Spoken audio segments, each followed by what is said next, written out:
Hey everybody, DiveGirl Deb here. Um, so I want to talk today about algae. Dun dun dun dun. That's a green tank.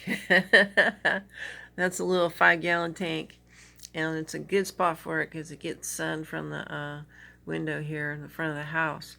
But the room next door also gets sun, so we're going to go over there. But today, what I did is the second tank that was set up, I took it full of algae like that and dumped it into this bigger tank. Let's go take a look.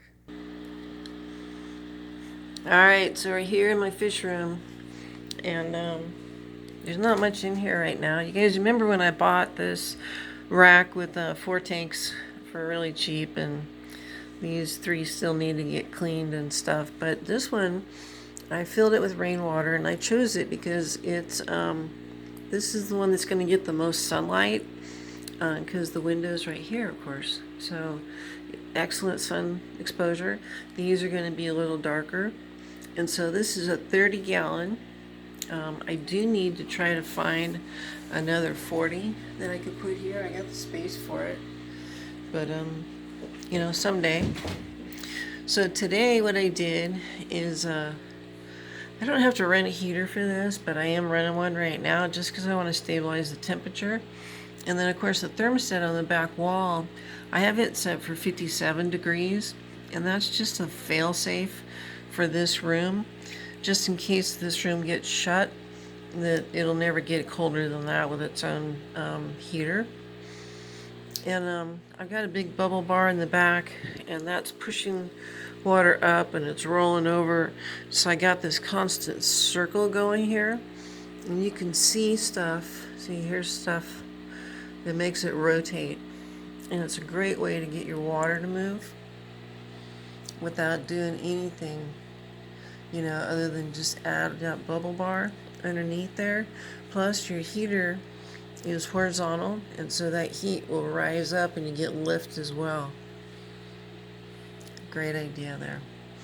So I've got a big sponge filter in here because I'm going to grow brine shrimp, so I can't use a big power filter. And I got out my specific gravity tester on the salt. I'm going to put a lot of salt in there today. And I added some F2 algae fertilizer. It's a very specific fertilizer for growing algae, and my goal is for this to turn really dark green so you won't even see the back wall.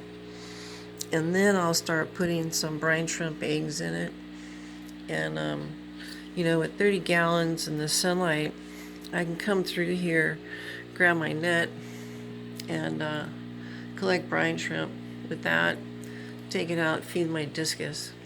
That's the plan. I've been doing this in my 5-gallon tank, and so now I'm going to size up to a 30-gallon, and I'm really happy for this. I think it's going to work good. I think once it gets going, I can turn that heater off because it is almost summertime. I'm just going to use that to get this thing started up. So it has rainwater in it with a lot of salt, aquarium salt, and I brought out specific gravity and a bubble bar on it, and a filter, foam filter.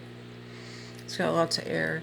It does have a little LED light here, and I'm running it with white right now. And yeah, so we'll just let that run, and it'll get dark green, and then we'll add some brine shrimp to it. All right, so that's the latest in DiveGirl Deb's fish ranch. So I still haven't built any racks or anything in here yet. This tank has been used mainly just to store water in it, and when I need to do a water change, then I'll just plug in that heater there and I can pump out of it. And this tank right now, I'm planning just to keep it just like this as a water storage, because I can bring the water in the house, it's clean and filtered, and warm it up, and later I can pump it wherever I need it right now. Okay, you guys. Talk to you soon. Love ya. Bye.